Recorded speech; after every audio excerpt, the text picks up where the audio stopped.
Everyone, কেমন আছো তোমরা সবাই? সেমতি স্টোরিজের একটা নতুন ব্লগে তোমাদের জানাই স্বাগত আর অনেক অনেক ভালোবাসা।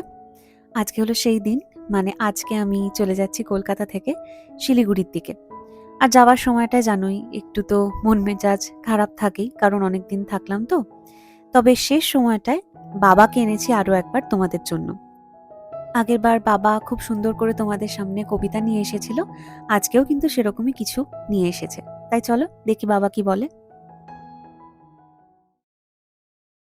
মুখস্থ প্রথম কভু হইনি কেলাসে, কবিতা লিখিনি কভু সাধু আদি রসে, যৌবন জোয়ারে ভেসে ডুবিনি বিলাসে, চাটুপুটু বক্তা নহি বড় এজলাসে, উদ্ধার করিনি দেশ টানিয়া চরসে, পুত্র কন্যা হয় নাই বরসে বরসে, অশ্রুপাত করি নাই মদের গেলাসে, পয়সা করিনি আমি, পাইনি খেতাব, পাঠকের মুখ চেয়ে লিখিনি কেতাব, অন্যে কভু দিই নাই নীতি উপদেশ, চরিত্র দৃষ্টান্ত নহি দেশে কি বিদেশে, বুদ্ধি কভু নাহি পাকে, পাকে যদি কেশ, তপস্বী হব না আমি জীবনের শেষে।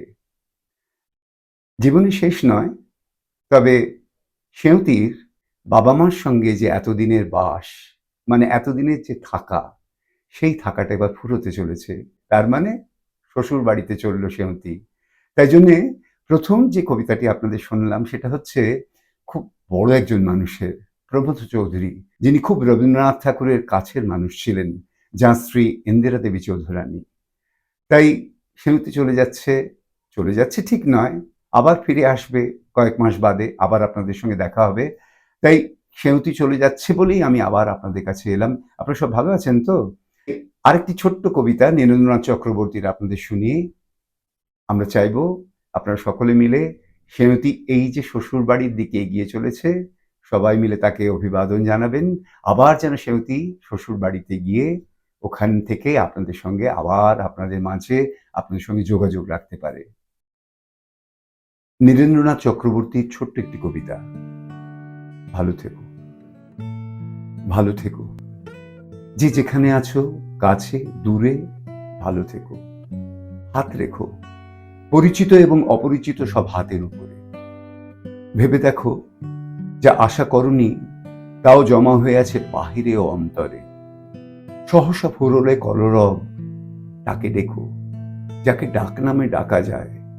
যা কিছু শেখার থাকে প্রণয়ের বিচ্ছেদে বেদনায়, তাই শেখো। ভালো থাকবেন সবাই, আবার দেখা হবে।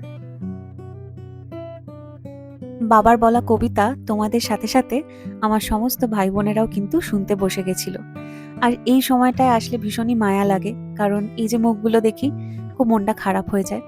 হ্যাঁ, অনেকের কাছেই ভীষণই এটা বোকা বোকা হয়তো হতে পারে, বা ভীষণই ছেলে মানুষই হতে পারে, অথবা অনেকেই হয়তো ভাবতে পারো ভীষণ ইমপ্র্যাকটিক্যাল, কারণ এই রকম বুড়ো বয়সে পুতুল নিয়ে খেলা এইও কি আবার হয় নাকি। ছোটবেলার এই অভ্যেসটা এখনো ছাড়তে পারিনি, তবে হয়তো একটা সময় এরকম আসবে এই অভ্যেসটা নিজে থেকেই কোনো না কোনোভাবে অদ্ভুতভাবে হয়তো মিলিয়েও যাবে। আমার ট্রেন হলো হাওড়া স্টেশন থেকে দুপুর 2:25-এর শতাব্দী এক্সপ্রেস। আর সেখানে যাওয়ার জন্য আগে থেকে আমি তো দুপুরের খাবার খেয়েই যাব, তবে খুব বেশি কিছু খেয়ে আমি ট্রাভেল একদম করতে পারি না, ভীষণ একটা অশান্তি হয়। বিশেষ করে যখন খাবারটা খেতে বসেছি তার ধরো এই আধ ঘন্টা কিংবা 1 ঘন্টাই বড়জোর পরেই আমি বেরোবো। তো সেই জন্য একদম হালকা খাবার মাকে বলেই রেখেছিলাম, তাই একটু পেঁপে সেদ্ধ দিয়েছিল মা, সেটা আর আমি ভাতে মাখিনি, ওই এমনি চিবিয়ে চিবিয়ে খেয়ে নিলাম। আর সেই সঙ্গে শিঙ্গি মাছের ঝোল। শিঙ্গি মাছ, মাগুর মাছ এগুলো আমার ভীষণ প্রিয়। আর যখনই কোথাও বেরোনোর থাকে তখনই এরকম হালকা পাতলা একদম শুধুমাত্র হলুদ আর জিরে দিয়ে ঝোলটা মা অসাধারণ বানায়, সেইটাই এখন খাচ্ছিলাম। তোমাদের কাদের শিঙ্গি মাছ প্রিয় সেটা অবশ্যই কমেন্ট করে জানিও। আমি নিশ্চিত যে অনেকেই কিন্তু বলবে তাদের প্রিয়, যেহেতু এই মাছটা ভীষণ টেস্টি হয়। আর শুধুমাত্র একটুখানি এই জিরে আর হলুদ দিয়ে ঝোলটাই কিন্তু ভালো লাগে, তার সঙ্গে অবশ্যই কাঁচা লঙ্কা থাকবে। সব মিলিয়ে খাবারটা বেশ তৃপ্তি করে খেয়েছিলাম। বাড়ির গলি অব্দি মা এসেছিল সি অফ করতে। আর তোমরা তো নিশ্চয়ই বুঝতেই পারছো তখন একটুখানি ইমোশনাল একটা মুহূর্ত, তো সেইটা আমি আর ক্যামেরা বন্দি করতে পারিনি, বা হয়তো একটু কনসিয়াসলি ব্যাপারটা করিনি, কারণ এই মুহূর্তগুলো একটু বেশি হয়তো নিজের। আগে আগে কিন্তু আমি শেয়ার করেছিলাম প্রথম দিকে। তারপরে কোথাও গিয়ে মনে হয়েছে যে এই সময়টা শুধুমাত্র আমি আমার মায়ের সঙ্গেই কাটাচ্ছি, এবং অথবা কোনো সময়তে আমি আমার বাবার সঙ্গে, বা যখন শিলিগুড়ি থেকে আবার চলে আসি সেই সময়টা আবার ভীষণ মন খারাপ হয়। তখন আমার শ্বশুর-শাশুড়ির সঙ্গে সময়টা কাটাচ্ছি, এবং সেটা একান্তই আমার নিজের এবং খানিকটা তাদেরও। তো সেইজন্য সেটাকে আর আমি এই YouTube প্ল্যাটফর্মে আনতে আজকাল আর ইচ্ছে করে না। তো সেই কারণে মা তো ওইটুকু সময়তেই ছিল, আর স্টেশন পৌঁছতে আমার বাবা আমার সঙ্গে যাচ্ছে। আমরা ১ম এ রাস্তায় একটু জ্যামের মধ্যে ফেঁসে গেছিলাম। কিন্তু যেহেতু আমরা অনেকটা সময় নিয়ে বেরিয়েছি, এবং হাওড়া স্টেশন যেতে খুব একটা সময় রাস্তা ফাঁকা থাকলে লাগে না আমাদের ক্ষেত্রে। এই দেখো আকাশবাণীর বাড়িটাও শেষ সময় দেখতে পেয়ে গেছিলাম। ওই যে রেড রোডের রাস্তাটা ধরে নেওয়া হলো, তার জন্যই দেখতে পেলাম আরকি। কলকাতার এই দিকের রাস্তাটা আমার ভীষণ প্রিয়। মানে যেদিকটা ধরো বাবুঘাটের দিকে যাচ্ছে, অথবা যেদিকটা হাওড়া ব্রিজের দিকে আরকি যাচ্ছে, সেই রাস্তাটা দিয়ে যেতে বরাবরই ভীষণ ভালো লাগে। চারিদিকটা দেখতে দেখতে যাই। সবসময় জানলার দিকে বসে দেখার চেষ্টা করি যতদূর অব্দি সম্ভব হয়। আর এই রাস্তায় এত গাছ রয়েছে, এইটা আরো বেশি কিন্তু আকর্ষণীয়। অনেক সময়তেই কলকাতা ওয়াক যারা করে থাকেন, কলকাতার পুরো শহরটাকে দেখান যারা, তারা কিন্তু এই রাস্তাগুলো দিয়ে নিয়ে যান। আমি দেখেছি অনেকবার একেকটা গ্রুপকে, আবার প্রাক্তন সিনেমাটাতেও দেখিয়েছিল। একেকটা গাছে এত সুন্দর করে শিমুল ফুল হয়ে রয়েছে। আমাদের বাড়ির কাছেও একটা গাছে ছিল, কিন্তু সে সময়টায় আর আমি ওই ভিডিও বন্দি করতে পারিনি। চোখ দিয়েই দেখেছিলাম। আর এখন একটা জিনিস লক্ষ্য করলাম, শহর কলকাতার যে হেরিটেজ বিল্ডিং গুলো রয়েছে, সেখানে রিসেন্টলি খুব সুন্দর করে লাইটিং এর ব্যবস্থা করা হয়েছে। মানে সন্ধ্যের পর থেকে এত সুন্দর করে একেকটা কনসেনট্রেটেড লাইট দিয়ে এই বিল্ডিং গুলো ঢাকা থাকে, যেটা দূর থেকে দেখতে কিন্তু দারুণ লাগে। মাঝখানে সৌরভ একটা পডকাস্ট দেখছিল, আমাকেও দেখতে বলেছিল। সেখানে একজন ভদ্রলোক এসেছিলেন, যিনি এই মূল যে কাজটা, যেটার নাম হচ্ছে দ্য কলকাতা ইলিউমিনেশন প্রজেক্ট, সেটার মূল কাণ্ডারি ছিলেন, এবং তার নাম হলো মুদার পাথেরিয়া। এবং তারই উদ্যোগে প্রায় ১০০টিরও বেশি হেরিটেজ বিল্ডিংকে এইভাবে আলোকসজ্জায় মুড়ে দেওয়া হচ্ছে। দারুণ লাগলো সেই জিনিসটা। আর উঠেই পড়েছি হাওড়া ব্রিজে, কিছুক্ষণের মধ্যেই পৌঁছে যাচ্ছি স্টেশনে।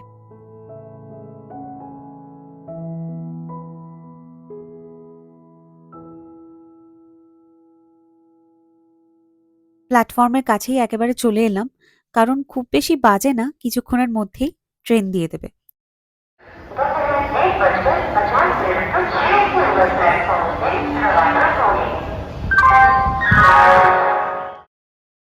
ট্রেন ছাড়া অবধি বাবা ওয়েট করছিল।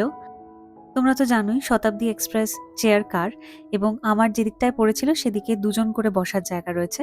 তবে লাকিলি আমার পাশে সেই সময় কেউই এসে বসেননি। আর বাবা একটু গম্ভীর হয়ে মাঝে মাঝে দেখছিল যে কেউ এসে বসছে কিনা। তবে কেউই তখনও আসেনি, এবং সেটাই আমাদের একটা আকাঙ্ক্ষা থাকে যে পাশে যদি কেউ না আসে তাহলে একা একা বেশ ভালোই লাগবে যেতে। ট্রেনটা মোটামুটি রাইট টাইমেই ছেড়ে দিয়েছে, তবে মাঝখানটায় একটা দেখাচ্ছে যে লেট হলেও হতে পারে। তো দেখা যাক, আশা করি পরে কোনো একটা সময়তে মেকআপ দিয়ে দেবে। আসার সময়তে বাবা এই বইটা, যেটা বাবা নিজেই লিখেছে, কাঞ্চন দাশগুপ্ত সৃজনে সংগ্রাকে, সেটার একটা কপি আমাকে দিয়ে দিয়েছিল উপহার হিসেবে। আমার আর সৌরভের জন্যই বাবা এটা দিয়েছে। জনপ্রিয় শিল্পী কাঞ্চন দাশগুপ্তের নাম তোমরা অনেকেই জানো। তার আঁকা ছবি হয়তো তোমরা অনেকেই এক্সিবিশনে প্রদর্শিত হতে দেখেছো। বাবার অভিনয় এবং শিল্প জীবনের একটা বড় অধ্যায় তার সান্নিধ্যে কেটেছে। তাকে স্মরণ করেই বাবা এই বইটা লিখেছে, এবং আশাদীপ প্রকাশনী থেকে এটি প্রকাশিত হয়েছে। সেটাই পড়ছিলাম।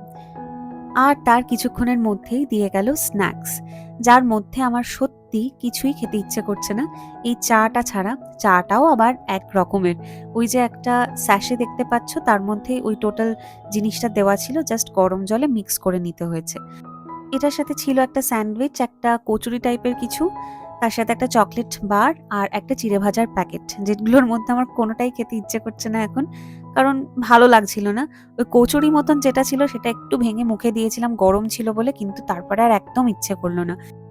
আমি ট্রেনে যাতায়াত করলে যদি কখনো আমাকে এরকম খাবার নিতে হয়, মানে শতাব্দীর ক্ষেত্রে বলছি, বা বন্দে ভারতের ক্ষেত্রেও, তখন সবসময়তেই আমি ভেজ খাবারটাই প্রেফার করি। আমি ট্রেনে কখনোই সেই আমিষ খাবার খাইনি। আমার খুব একটা ইচ্ছেও করে না কেন জানি না ট্রেনের মধ্যে খাবার খেতে। তো সেই জন্য ভেজটাই নেওয়া হয়। হালকা পাতলার ওপর দিয়ে চলে যায়। তবে আজকে স্ন্যাক্সটা কিছুই আমার খেতে ইচ্ছে করল না। চিড়ে ভাজা আর ওই চকলেটের বারটা বাঁচিয়ে রেখেছি, যদি পরে একটুখানি ইচ্ছে করে, তাও মনে হয় না আজকে আর সেই ইচ্ছেটা জাগবে। মাঝখানে একটু চোখ লেগে গেছিল, তারপরে ঘড়িতে দেখলাম যে বিকেল ৫টা ৪১ বাজছে। আর তারপরে ট্রেন স্ট্যাটাস দেখলাম যে প্রায় ২২ মিনিট মতন লেটে চলছে। ৭:৩০ নাগাদ মালদায় পৌঁছেছিলাম এবং আজকে মালদা স্টেশনে খুব বেশিক্ষণ দাঁড়াইনি। মালদা স্টেশনটায় মোটামুটি ৭টা ১০ নাগাদ আমি শতাব্দীকে একবার ঢুকতে দেখেছিলাম এবং সেইখানে প্রায় তোমার আধ ঘন্টা মতন দাঁড় করিয়ে রেখেছিল। আর আমার কেন জানি না মালদা স্টেশনটা ভীষণ প্রিয়। মানে খুব ভাল লাগে এই ট্রেনের মধ্যেই বসে দেখতে। আমি কিন্তু কোনোদিন মালদায় আসিনি। আমার ভবিষ্যতে অবশ্যই আসার ইচ্ছে আছে। স্টেশনটা এত সুন্দর, একটা ভিন্টেজ ব্যাপারও রয়েছে ওর মধ্যে। একা, একা বসে আছি, কত রকম কিছু করছি। বই পড়ছি, কখনো গান শুনছি, কখনো একটু চোখ বোজার চেষ্টা করছি। ফোনও আসছে। আমার মাসতুতো দিদি আমাকে ফোন করেছিল, যেহেতু একা বসেছিলাম তাই দুবার ফোন করে অনেকক্ষণ ধরে গল্পও করলাম ওর সাথে। আর সেভাবেই অনেকটা সময় কেটে গেছিল। দেখতে, দেখতে রাতে খাবার সময়ও হয়ে গেছিল। এখন এই ৮টা ১০ মতন বাজে।